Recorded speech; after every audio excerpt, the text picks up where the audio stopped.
താഴ്വാരം ഹൃദയരാഗം നീട്ടിടും നീ സ്നേഹകൂടാരം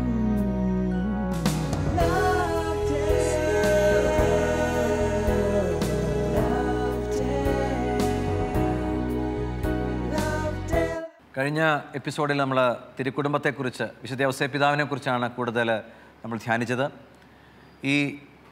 ഈ എപ്പിസോഡിൽ നമ്മൾ തിരുക്കുടുംബത്തിലെ പരിശുദ്ധ അമ്മയെക്കുറിച്ച്, അമ്മയുടെ ജീവിതത്തെക്കുറിച്ചാണ് ധ്യാനിക്കുക. ഒരുപാട് കുടുംബങ്ങളിൽ കുടുംബജീവിതത്തിൽ ദൗർബല്യങ്ങളുണ്ടെങ്കിലും ഈ തിരുക്കുടുംബം നമ്മുടെ മുൻപിൽ ഒരു പ്രകാശമായിട്ട് പ്രശോഭിക്കുന്നു. ഈ തിരുക്കുടുംബ ധ്യാനത്തിലേക്ക് ഏവരെയും ഏറെ സ്നേഹത്തോടെ സ്വാഗതം ചെയ്യുന്നു.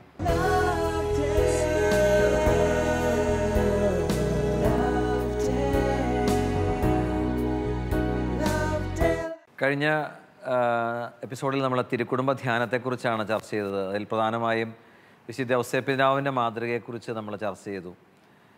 നമ്മൾ മാർപ്പാപ്പ പുസ്തകത്തിൽ പറയുകയാണ്, മറിയം തൻ്റെ ഉദരത്തിൽ ദിവ്യവചനത്തെ ധരിച്ചപ്പോൾ പറഞ്ഞ അങ്ങനെയാകട്ടെ എന്ന വാക്കിലേക്കും യേശുവിന് ഒരു പേര് നൽകുകയും മറിയത്തെ സംരക്ഷിക്കുകയും ചെയ്ത ജോസഫ് പറഞ്ഞ അങ്ങനെയാകട്ടെ എന്ന വാക്കിലേക്കും ശ്രദ്ധയൂന്നി എന്നൊരു പോയിൻ്റ് പാപ്പ ഇതിൽ പറയുകയാണ്. ഈ മാതാവിനെക്കുറിച്ച് നമ്മൾ ധ്യാനിക്കുമ്പോൾ, പരിശുദ്ധ അമ്മയെക്കുറിച്ച് ധ്യാനിക്കുമ്പോൾ നമുക്ക് എല്ലാവർക്കും പരിചയമുള്ള ഒരു പ്രയോഗമാണ് മാതാവ് എപ്പോഴും ആമേൻ പറഞ്ഞു, ഇതാ കർത്താവിൻ്റെ ദാസി. മാതാവിൻ്റെ ജീവിതത്തെക്കുറിച്ച് നമ്മൾ ധ്യാനിക്കുമ്പോൾ ഏറ്റവും പ്രധാനമായിട്ടും നമ്മൾ എന്താണ് ഈ ഒരു മാതാവിൻ്റെ ഈ പ്രത്യേകത നമ്മുടെ ജീവിതത്തിൽ എങ്ങനെയാണ് മാതൃകയാക്കാനായിട്ട് നമുക്ക് സാധിക്കുക? ത്രിസന്ധ്യാജപത്തിൽ കർത്താവിൻ്റെ മാലാഖ ചെല്ലുമ്പോൾ നമ്മൾ ഏറ്റവും ഊതി പറയുന്നതാണ്, ഇതാ കർത്താവിൻ്റെ ദാസി, നിൻ്റെ ഹിതം പോലെ എന്നിൽ ഭവിക്കട്ടെ. ഇതിനെ തിരിച്ചറിയണമെങ്കിൽ ലോകചരിത്രത്തോളം പഴക്കമുള്ള ആദിപാപത്തിലേക്ക് നാം പോകണം. ആദിപാപം എന്ന് പറയുന്നത് അന്നൊരിക്കൽ സംഭവിച്ചതാണെന്ന് പറഞ്ഞ് മാറ്റി നിർത്തേണ്ട ഒന്നല്ല. നമ്മുടെ ഓരോരുത്തരുടെയും ജീവിതത്തിലെ കോൺഫ്ലിക്റ്റ് എന്താണ്? എൻ്റെ ഇഷ്ടമുണ്ട്, അതിന് വിരുദ്ധമായിട്ട് ദൈവത്തിൻ്റെ ഇഷ്ടം വരികയാണ്. അപ്പോൾ എൻ്റെ ഇഷ്ടവും ദൈവത്തിൻ്റെ ഇഷ്ടവും മുഖാമുഖം വരുമ്പോൾ ഞാൻ ഏത് തിരഞ്ഞെടുക്കണം എന്നതാണ് ഏറ്റവും പ്രധാനപ്പെട്ട പ്രശ്നം. അതാണ് റിയൽ പാപം. അപ്പോൾ ആദ്യ പാപം, അടിസ്ഥാന പാപം എന്ന് പറയുന്നത് ഈ തിരഞ്ഞെടുപ്പാണ്. അതുകൊണ്ടാണ് ജോൺ പോൾ രണ്ടാമൻ പറയുന്ന ഒരു വാചകം ഇങ്ങനെയാണ്, മറിയത്തിൻ്റെ ദൈവത്തിൻ്റെ ഹിതത്തിനുള്ള അതേ എന്ന ഉത്തരം ലോകചരിത്രത്തിന് രണ്ടായി പിളർത്തുന്നതിൽ നിർണായകമായ ഉത്തരമാണ്. അപ്പോൾ ഈ ഒരു വാചകം എല്ലാ സ്ഥലത്തും അപ്ലൈ ചെയ്യേണ്ട ഒന്നാണ്. ഹവ്വ ചെയ്തത് ദൈവത്തിൻ്റെ ഇഷ്ടമല്ല, സ്വന്തം ഇഷ്ടമാണ്. മാതാവ് ചെയ്തത് സ്വന്തം ഇഷ്ടമല്ല, ദൈവത്തിൻ്റെ ഇഷ്ടമാണ്. ഇതാണ് കാൽവരിയിലും നമുക്ക് ധ്യാനിക്കാനുള്ളൂ. യേശുവിൻ്റെ അവസാനത്തെ പ്രാർത്ഥന എന്താ? പിതാവേ, എൻ്റെ ഇഷ്ടമല്ല അവിടുത്തെ ഇഷ്ടം നിറവേറട്ടെ.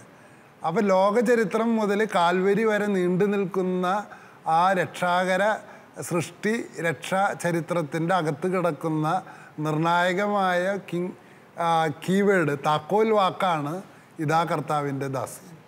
ഇതിൻ്റെ കോൺക്രീറ്റ് ജീവിതത്തിൽ, നമ്മുടെ ദൈനംദിന ജീവിതത്തിലെ എല്ലാ ഘട്ടത്തിലും ഇതിന് പ്രയോഗമുണ്ട്. ഇപ്പോൾ ഗർഭധാരണ സമയത്താണ് മാതാവ് ഇങ്ങനെ പറയുന്നത്. ഞാൻ എൻ്റെ ജീവിതം പരിശോധിക്കുമ്പോൾ ഞാൻ സ്വയം വിലയിരുത്താറുണ്ട്. എന്താണ്?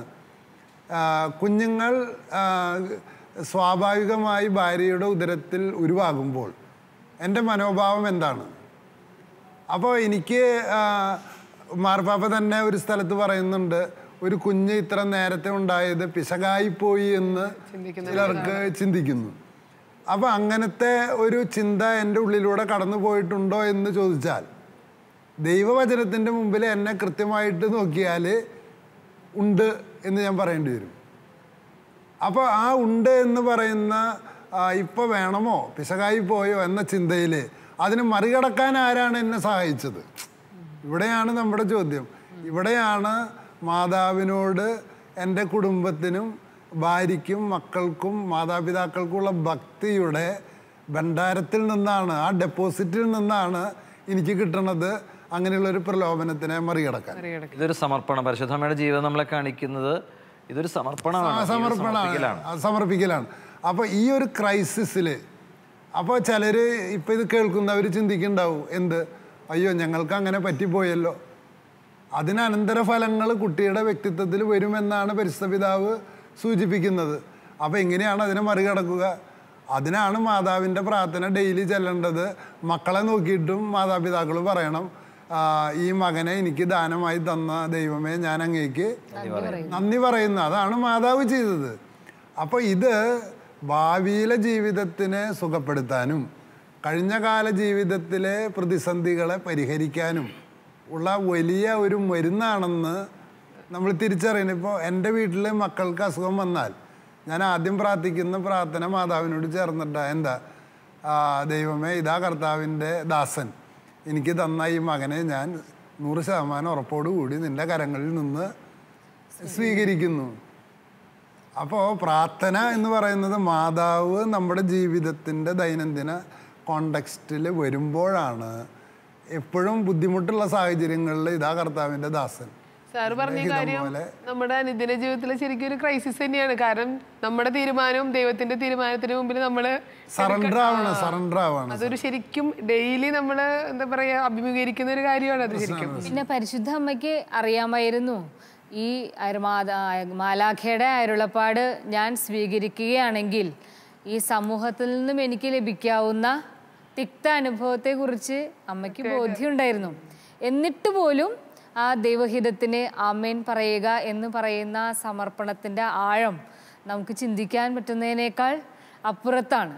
അതാണ് സമർപ്പണത്തിന്റെ വാല്യൂ. ധാരാളം പേര് കൊന്തയില്ലുന്നുണ്ട്, പ്രാർത്ഥിക്കുന്നുണ്ട്. പക്ഷെ പലപ്പോഴും ഈ ഒരു ജീവിതത്തിലേക്ക് ഞാനിപ്പോൾ പറഞ്ഞപ്പോൾ ഓർക്കാണ്, നമ്മുടെ ഒരു ധ്യാന കേന്ദ്രത്തിൽ അച്ഛൻ പങ്കുവെച്ച അനുഭവമാണ്.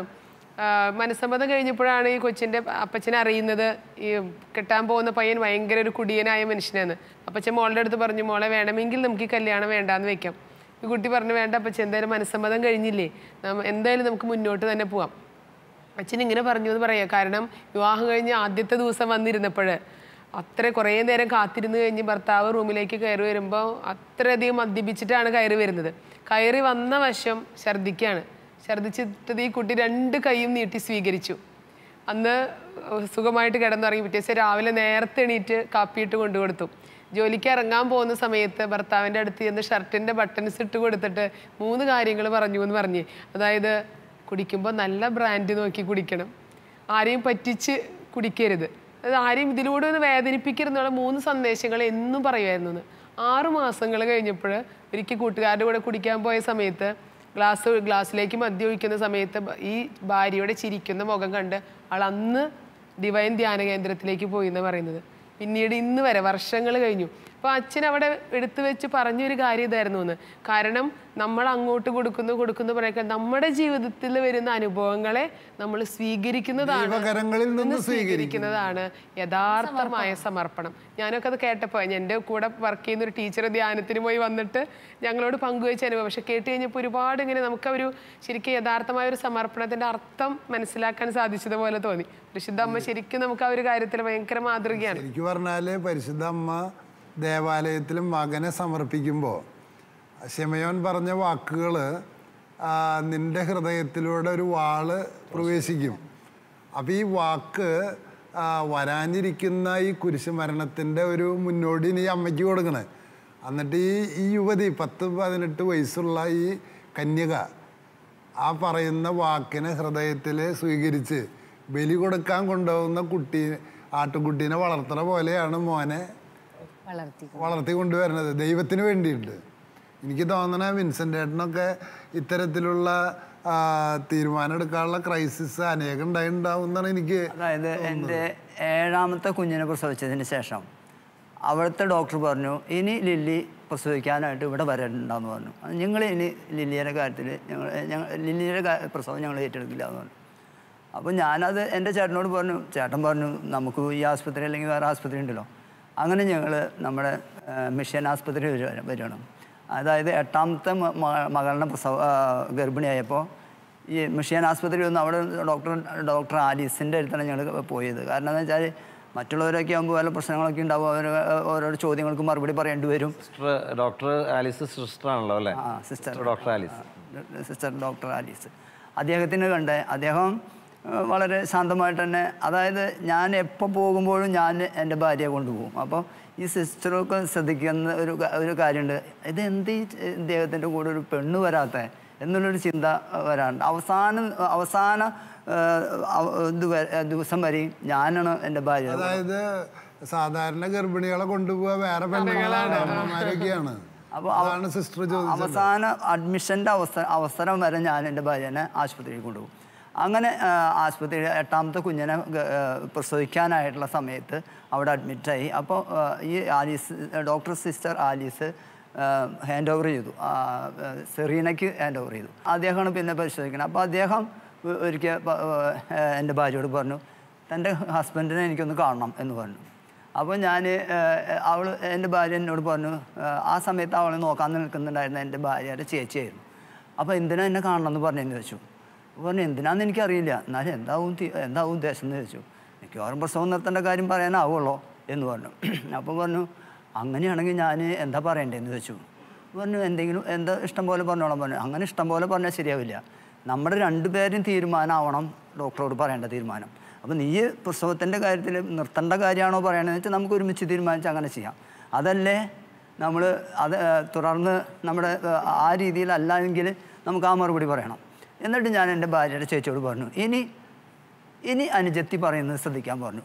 ഞാനപ്പോൾ പറഞ്ഞപ്പോൾ ലില്ലി എന്നോട് പറയണേ, ഏതായാലും 40 വയസ്സ് എനിക്കായി, ഇനി കൂടി വന്നാൽ 3 4 പ്രസവം കൂടി പ്രസവിക്കുള്ളൂ.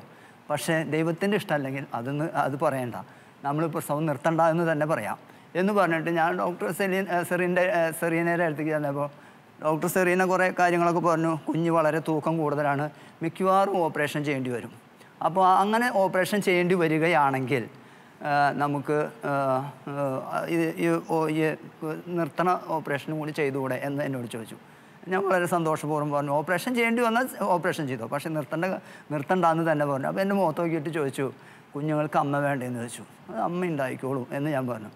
എന്നാൽ ശരി, എന്നാൽ നിങ്ങളുടെ ഇഷ്ടം. ഇവിടെ ഞാൻ എൻ്റെ ഭാര്യയുടെ ആ തീരുമാനമാണ് ഞാൻ എൻ്റെ ചേച്ചിയോട് പറഞ്ഞത്. അവർക്കൊക്കെ മനസ്സിലുള്ളത് എൻ്റെ നിർബന്ധമാണ് എന്നുള്ള ഒരു ചിന്ത അവരുടെ മനസ്സിലുണ്ട്. അപ്പോൾ ആ ചിന്ത പോകണം. ശരിക്കും ദൈവത്തിൻ്റെ ഇഷ്ടം അന്വേഷിക്കുന്ന രീതിയിൽ തന്നെ ആ പ്രതിസന്ധിയെ പോലും ദൈവത്തിൻ്റെ ഇഷ്ടമായി കണ്ടുകൊണ്ട് തന്നെ സ്വീകരിക്കാനുള്ള സന്മനസ് എൻ്റെ ഭാര്യ കാണിക്കുന്നു എന്നുള്ളത് അറിയിക്കാൻ വേണ്ടിയിട്ടായിരുന്നു ഞാൻ അവരോട് ചോദിച്ചത്. ചേട്ടൻ പറഞ്ഞ കാര്യം ഇത് ദൈവഹിതത്തിന് കീഴ്പ്പെടുന്നതിൻ്റെ ഒരു വലിയ ഉദാഹരണമാണ്.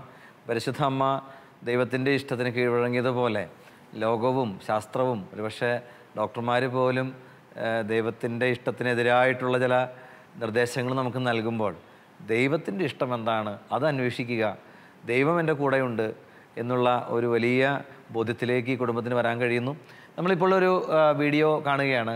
ജീവിതത്തിൻ്റെ പ്രതിസന്ധി ഘട്ടങ്ങളിൽ ദൈവം കൂടെയുണ്ട്, മാതാവ് എൻ്റെ കൂടെയുണ്ട് എന്ന് വിശ്വസിക്കുന്ന, എന്നങ്ങനെ പ്രാർത്ഥിക്കുന്ന ഒരു അമ്മ ഈ കുടുംബജീവിതത്തിൻ്റെ ഈ ക്ലേശങ്ങളിൽ മാതാവിൻ്റെ മാധ്യസ്ഥം തേടുന്നതാണ് നമ്മൾ ഈ വീഡിയോയിൽ കാണുക.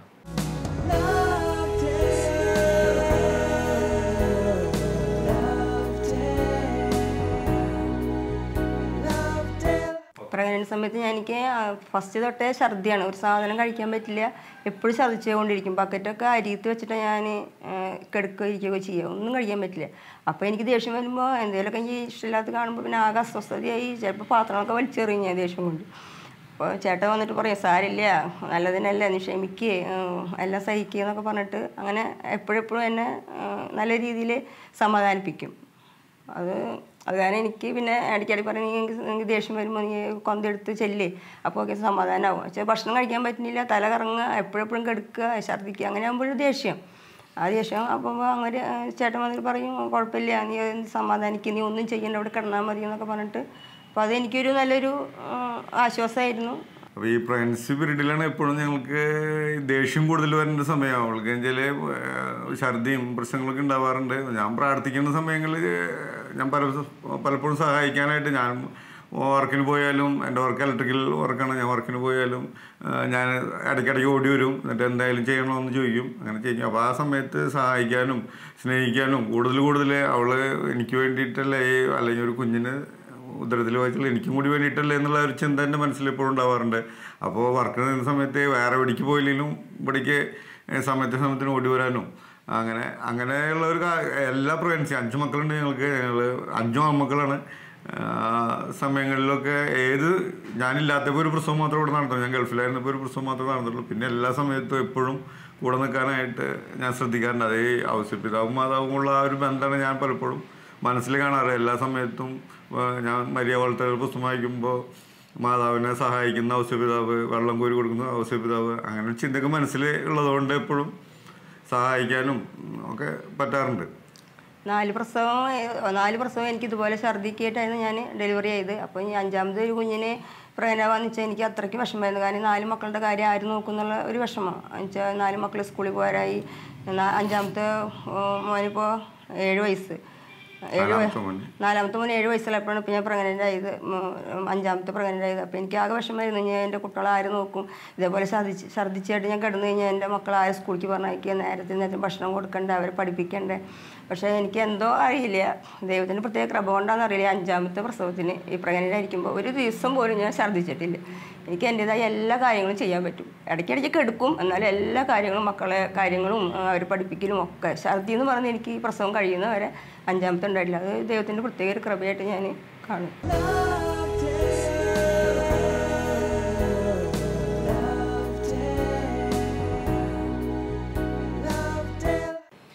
ഈ തിരുകുടുംബ ധ്യാനം ഒരു കുടുംബത്തെ എങ്ങനെ സഹായിച്ചു എന്നാണ് നമ്മൾ ഈ ഇതിൽ കാണുന്നത്. വിശുദ്ധ ഔസേപ്പിതാവും മാതാവും അവരുടെ ജീവിതം എത്രമാത്രം ഒരു വ്യക്തിയെ അവരുടെ കുടുംബ ജീവിതത്തിൽ അവരുടെ പ്രതിസന്ധികളെ തരണം ചെയ്യാൻ സഹായിച്ചു എന്ന് നമ്മൾ കാണുകയായിരുന്നു. ഈ ഓരോ അമ്മമാരുടെയും സഹനം ഈ കുരിശിലെ ബലിയോട് താതാത്മ്യപ്പെടുന്ന തരത്തിലുള്ളതാണെന്ന് മാപ്പാപ്പ പറയുന്നുണ്ട്. ഒരു സ്ത്രീ അനുഭവിക്കുന്ന ഗർഭാരിഷ്ടതകളും പ്രസവവേദനയൊക്കെ ഒരു നിഷ്കളങ്കയായിരിക്കും സഹിക്കേണ്ടി വരുന്നത്. അത് കുരിശിലെ ബലിയോട് അല്ലെങ്കിൽ കുരിശിലെ ബലിക്ക് അവൾ അനുഭവിക്കുന്ന സഹനത്തോട് തുല്യമാണെന്ന് പറയുന്നുണ്ട്. അപ്പോൾ മാതാവിൻ്റെ ജീവിതത്തിൽ നമ്മളിനിയും നമുക്കൊത്തിരി കാര്യങ്ങൾ ധ്യാനിക്കാനുണ്ട്. മാതാവ് പ്രധാനമായിട്ടും കുട്ടികളെ വളർത്തുന്ന കാര്യത്തിൽ, മുണ്ടീശയെ വളർത്തുന്ന കാര്യത്തിൽ മാതാവ് ശ്രദ്ധിച്ച ചില കാര്യങ്ങൾ തീർച്ചയായിട്ടും ലോകത്തിനും ഇന്നത്തെ ദമ്പതികൾക്കും പഠിക്കാനുള്ള പല കാര്യങ്ങളും ആ ജീവിതത്തിലുണ്ട്. അതായത് ഈ ഗർഭാരിഷ്ഠത എന്ന് പറയുന്നത് നമുക്ക് ചിന്തിക്കാവുന്നതിനേക്കാൾ അപ്പുറത്താണ് മാർപ്പാപ്പ പറഞ്ഞ പോലെ. കാരണം അത് പ്രഗ്നൻസിയുടെ ആദ്യ ദിനം തൊട്ട് പ്രസവിക്കുന്ന ദിവസം വരെ ഒരു സ്ത്രീ സഹിക്കുകയാണ്. ആർക്കു വേണ്ടി? അതാണ് ചോദ്യം. അതായത് അമ്മയ്ക്ക്, ആ സ്ത്രീക്ക് വേണ്ടിയല്ല, മറ്റൊരാൾക്ക് വേണ്ടി. ആ സഹനത്തിൻ്റെ ഇടയിലും കന്യകാമറിയം ചെയ്യുന്നത് എലീശ പുണ്യവതിയെ സഹായിക്കാൻ പോവുക എന്നുള്ളതാണ്.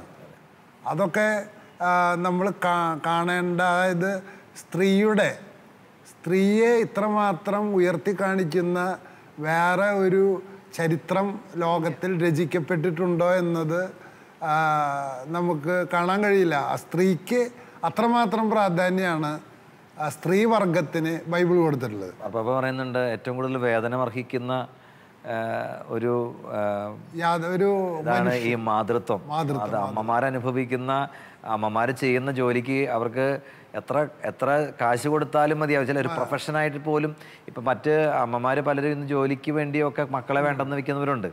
മറ്റ് കാര്യങ്ങൾക്ക് വേണ്ടിയൊക്കെ ഇന്ന് മക്കളെ കുറയ്ക്കുന്നവയും മക്കളെ വേണ്ടെന്ന് വെക്കുകയും ചെയ്യുന്ന ഇതിനിടയിൽ ഈ മാതൃത്വം മഹനീയമാണ്. മാതൃത്വം ഏറ്റവും മനോഹരമാണെന്ന് മാർപ്പാപ്പ നമ്മെ ഓർമ്മിപ്പിക്കുന്നു. സാറ് പറഞ്ഞപ്പോഴേ ഈ ആദ്യത്തെ ഒരു 3 മാസമാണ് ഇപ്പോൾ ഒരു അമ്മ എന്ന നിലയിൽ എനിക്ക് ഉറപ്പിച്ച് പറയാലേ ഏറ്റവും ബുദ്ധിമുട്ടുന്നത് അമ്മമാര് പ്രഗ്നൻസി പീരീഡിലായിട്ട്. ആ സമയത്താണ് എനിക്ക് തോന്നുന്നത് മാതാവ് എലിസബത്തിനെ കാണാനായിട്ട് ഓടി ചെയ്തതെന്ന് തോന്നുന്നു. ഇനി കൂടാതെ വേറൊരു കാര്യമുണ്ട്. ഇന്നത്തെ മാതാപിതാക്കളുടെ വലിയ ഒരു തെറ്റ് അവിടെ തിരുക്കുടുംബം തിരുത്തുന്നുണ്ട്. എന്താണ്?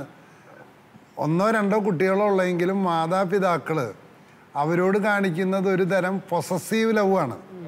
എൻ്റെ സ്വത്ത്. അപ്പോൾ എൻ്റെ ഇഷ്ടത്തിനുള്ള കോഴ്സിന് ചേരണം, അവൻ എൻജിനീയർ ആവണം, ഡോക്ടർ ആവണം. അവൻ്റേതായിട്ടുള്ള മോഹങ്ങളുണ്ട്. ദൈവത്തിന് അവനെക്കുറിച്ചൊരു പദ്ധതിയുണ്ട്. അതന്വേഷിക്കാതെ സ്വന്തം ഇച്ഛാശക്തിക്കനുസരിച്ച് ഈ കുട്ടീനെ രൂപപ്പെടുത്തി സമൂഹത്തിൽ വലിയ ആളാക്കി എനിക്ക് ഗമയുണ്ടാവണം. എൻ്റെ മക്കള് എൻ്റെ സ്വന്തമല്ല, ദൈവത്തിൻ്റെതാണെന്നുള്ള അതാണ് മാതാവ് ദേവാലയത്തിൽ കൊണ്ടുപോയിട്ട് ഇത് ദൈവത്തിൻ്റെ കുഞ്ഞാണ്. ഇത് പഴയ കാലത്ത് പല അമ്മമാരും ക്രൈസ്തവരുടെ അമ്മമാര് അപ്പന്മാര് ഇക്കാര്യം ചെയ്തിരുന്നു. ചാവറ കുര്യാക്കോസ് ഏലിയാസ് അച്ഛൻ്റെ അപ്പനും കൂടി മാതാവിനെ അടിമ വയ്ക്കാന്ന് പറഞ്ഞു കഴിഞ്ഞാൽ അതിൻ്റെ അർത്ഥം ദേവാലയത്തിൽ കൊണ്ടുപോയിട്ട് ഇത് എൻ്റെ കുട്ടിയല്ല, ഇത് നിങ്ങളുടെ കുട്ടീനെ നിങ്ങളുടെ ഇഷ്ടത്തിനനുസരിച്ച് ഞാൻ എൻ്റെ കുട്ടീനെ വളർത്തിക്കോളാം. മൂന്നാമത്തെ ഒരു കാര്യം കൂടിയും തിരുക്കുടുംബത്തിൽ മക്കളെ വളർത്തുന്നതിൽ ചൂണ്ടിക്കാണിക്കുന്നുണ്ട്. ഈ 12 വയസ്സായപ്പോൾ ഈ മകൻ ദേവാലയത്തിലേക്ക് പോയി അവിടെ വേദശാസ്ത്രികളുമായിട്ട് തർക്കിക്കുന്നു. അവൻ അവരുടെ കൂടെ ഉണ്ടാകും എന്ന് ഔസേപ്പിതാവിനും മാതാവിനും ചിന്തിക്കാനുള്ള ധൈര്യം ഉണ്ടായിരുന്നു എന്ന് മാർപ്പാപ്പ ഇതിൽ ചൂണ്ടിക്കാണിക്കുകയാണ്. ഇപ്പോൾ പലർക്കും മക്കളെ പള്ളിയിലേക്ക് വിടാനും സംഘടനയിലേക്ക് വിടാനും അങ്ങനെയൊക്കെ മടിയുണ്ട്. ആ മടി എന്ന് പറഞ്ഞാൽ കുറച്ച് പൊസസീവ് ലവ് എന്ന് വരുന്നതാണ്. നമ്മുടെ മക്കളെ ഇന്നും നമുക്ക് നമ്മുടെ മടിയിലിട്ട് ജീവിപ്പിക്കാൻ പറ്റും. പറയുമ്പോൾ ഞാൻ ഓർക്കുക, ഞങ്ങളുടെ ഒരു സുഹൃത്ത് MBBS കഴിഞ്ഞ് അച്ഛനായ ഒരു ഡോക്ടർ ദേവ്, പടവരാട് ഇടവക്കാരൻ, അദ്ദേഹത്തിൻ്റെ അനിയന് 2 ആൺമക്കൾ, 2 പേര് അച്ഛന്മാരായി തീർന്നു. ഇപ്പോൾ ഈ MBBS കഴിഞ്ഞ് ദേവ് അച്ഛനായതിന് അറിഞ്ഞ് പല മാതാപിതാക്കളും അവരുടെ മക്കളെ പ്രയർ ഗ്രൂപ്പിൽ പോകണ്ട എന്ന് വിലക്കി എന്ന് ഞാൻ ദേവച്ഛൻ പറഞ്ഞത് കേട്ടിട്ടുണ്ട്. എന്ന് പറഞ്ഞാൽ ഇനി ഇവരും അച്ഛനാവാനായിട്ട് ഇവർക്ക് തോന്നിയാലോ എന്ന് വിചാരിച്ച്, എന്ന് പറഞ്ഞാൽ ഇവരുടെ ആ ഇഷ്ടത്തിനനുസരിച്ച് പോകേണ്ട മകൻ എന്നുള്ള നിർബന്ധ ബുദ്ധി. അതായത് ഇവനൊരു MD പാസ്സായിട്ട് 2 കോടിയുള്ള സ്ത്രീധനം കിട്ടുന്ന സുന്ദരിയായ ഒരു പെണ്ണിനെ കല്യാണം കഴിച്ച് അവൻ വിദേശത്തേക്ക് പോയി അവൻ്റെ കുഞ്ഞിനെ നോക്കാൻ അമേരിക്കയൊക്കെ കാണണമെന്ന് മോഹക്കോട്ട കൊട്ടുന്ന അമ്മമാരുടെ ലോകത്ത്, അപ്പന്മാരുടെ ലോകത്ത് തിരുക്കുടുംബം മറ്റൊരു ചിത്രമാണ് കാണിച്ചു തരുന്നത്. ഇവിടെ നമ്മൾ കാണുന്ന മറ്റൊരു കോൺട്രഡിക്ഷൻ ഇതാണ്. എല്ലാ മാതാപിതാക്കളോടും മക്കളെക്കുറിച്ചുള്ള സ്വപ്നങ്ങൾ നമ്മൾ ചോദിക്കുമ്പോൾ അവർ പറയും, അച്ഛ അല്ലെങ്കിൽ സിസ്റ്ററെ അവനെ ഡോക്ടറാക്കണം, അല്ലെങ്കിൽ ഇവളെ എൻജിനീയർ ആക്കണം, ഇവളെ ഇതാക്കണം എന്നൊക്കെ അവർ നിശ്ചയിക്കുന്നതായിരിക്കും.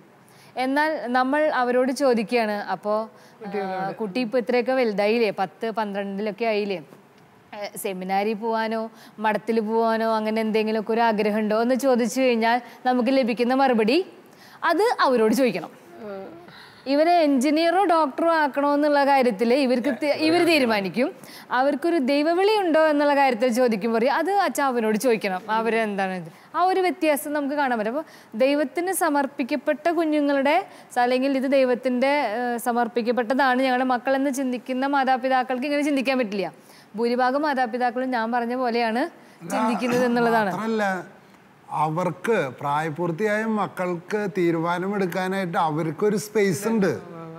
ആ സ്വാതന്ത്ര്യം അനുവദിച്ചു കൊടുക്കണമെങ്കിൽ ഈ കുട്ടിയുടെ സൂക്ഷിപ്പുകാരനാണ് ഞാൻ.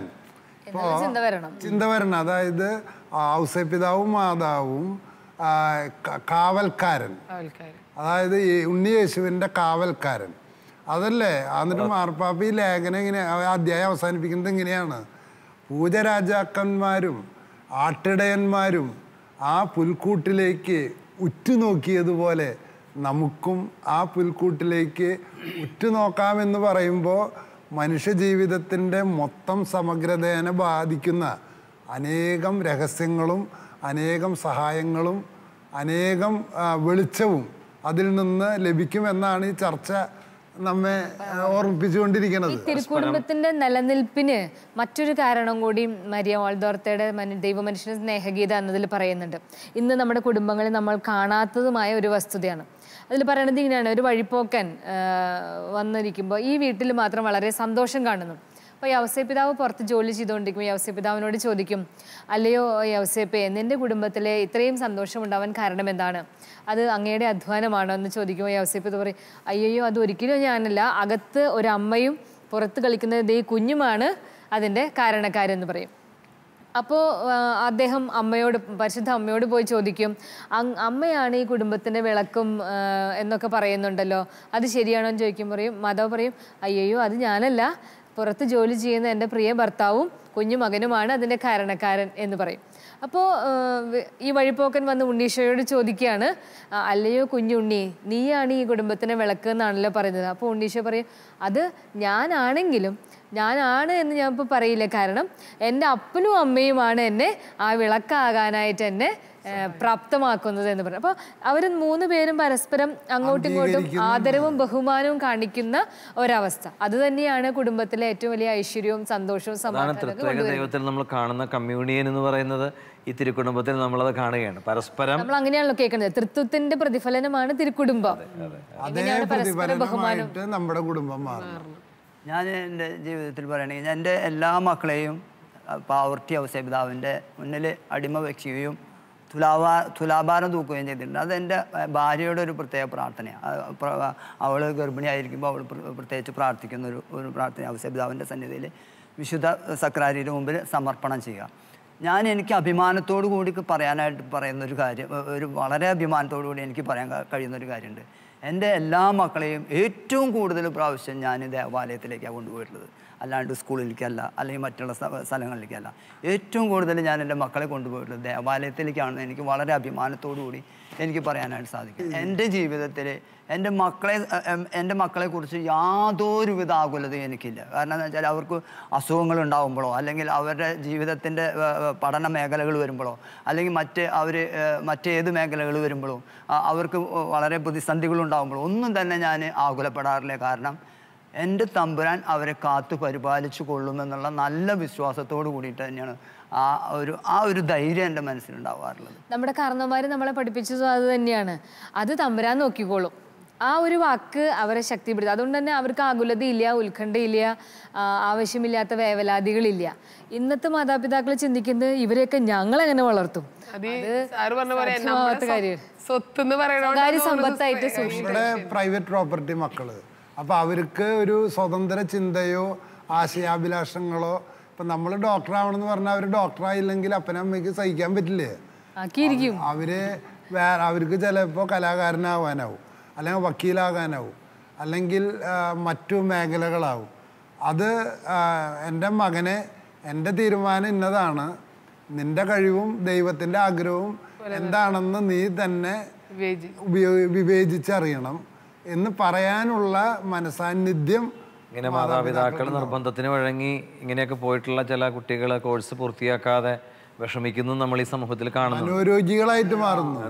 ബുദ്ധിമുട്ടുന്ന മക്കൾ. നമ്മളുടെ റെസ്പോൺസിബിലിറ്റി എന്ന് പറഞ്ഞാൽ ഇവരെ വളർത്തി ദൈവത്തിലേക്ക് തന്നെ എത്തിക്കുക എന്നുള്ളതാണ് നമ്മളുടെ. ഞാൻ അതിന് ഉപമ പറയുക, ഒരു അപ്പൻ്റെ അമ്മയുടെയും ഏറ്റവും വലിയ സന്തോഷം എന്ന് പറഞ്ഞാൽ പ്രായപൂർത്തിയായ ഒരു മകള്, അവളെ, അതാണ് ഈ തിരുസഭയുടെ സന്തോഷം എന്ന് പറയുന്നത്. അവളെ ഒരു ഭർത്താവിനെ കണ്ടെത്തി അവളെ അവനും കൂടി മുറിയിൽ അടച്ചിട്ട് കഴിഞ്ഞാൽ പിന്നെ നമുക്ക് എന്തായി? സന്തോഷമായി. അതുപോലെ മകനെയും മകളെയും പിതാവായ ദൈവത്തിൻ്റെ മുറിയിൽ അടച്ചിട്ട് നമ്മൾ പുറത്ത് നിൽക്കുന്ന ഒരവസ്ഥ അവരെ വളർത്തി കൊണ്ടുവരുമ്പോൾ തന്നെ ഉണ്ടായാൽ അവർ സ്വയം വളർന്ന് തീരുമാനത്തിലെത്തി ഉചിതമായ രീതിയിൽ പോകുന്നതാണ് എനിക്ക് തോന്നുന്നത്. ഈ തിരുക്കുടുംബ ധ്യാനം നമ്മെ കുറെ കൂടെ സമ്പന്നരാക്കി. പരിശുദ്ധ അമ്മ നമുക്ക് നൽകുന്ന മാതൃക വളരെയധികം പ്രചോദനാത്മകമാണ്. മാതാവ് നമ്മൾ ആദ്യം ചർച്ച ചെയ്തത് മാതാവിൻ്റെ സമർപ്പണം സ്വീകരിക്കലല്ല, ദൈവത്തിൻ്റെ ഇഷ്ടം നിറവേറ്റലാണ്. അതിനോടുള്ളൊരു ആമേൻ പറയലാണ് നമ്മുടെ ജീവിതത്തിൽ നമ്മളെപ്പോഴും എടുക്കേണ്ട ഒരു മാതൃക. അതോടൊപ്പം ദൈവത്തിന് മക്കളെ സമർപ്പിക്കുക. ദൈവം എനിക്ക് തന്ന മക്കൾ ഞാൻ അവരുടെ സൂക്ഷിപ്പുകാർ മാത്രമാണ്, ഞാൻ ഉടമസ്ഥരല്ല എന്ന ചിന്ത. അതുകൊണ്ട് എപ്പോഴും ദേവാലയത്തിൽ കുഞ്ഞുങ്ങളെ സമർപ്പിച്ചിരുന്നു. വീണ്ടും ഒരുപാട് പ്രതിസന്ധികൾക്കിടയിലും മറ്റുള്ളവൻ്റെ ബുദ്ധിമുട്ടുകൾ കണ്ടറിയുന്ന മാതാവ്. ഒരുപക്ഷെ ആദ്യ മാസങ്ങളിൽ എലീശ്വാമി ശുശ്രൂഷിക്കാൻ പോകുന്ന മാതാവിൻ്റെ മാതൃക. ഏറ്റവും പിന്നീട് നമ്മൾ പറഞ്ഞത് മക്കളെ ദൈവത്തിൻ്റെ ഇഷ്ടമനുസരിച്ച് വളരാനായിട്ട് അവരെ പ്രാപ്തമാക്കുന്ന, അതായത് ദേവാലയത്തിലേക്ക് വിട്ടിട്ട് മനസ്സിൽ ചാഞ്ചല്യമില്ലാതെ ഇരിക്കുന്ന മാതാപിതാക്കളാണ് തിരുക്കുടുംബത്തിൽ കാണുന്നതെന്നാണ് മാർപ്പാപ്പ പറയുന്നത്.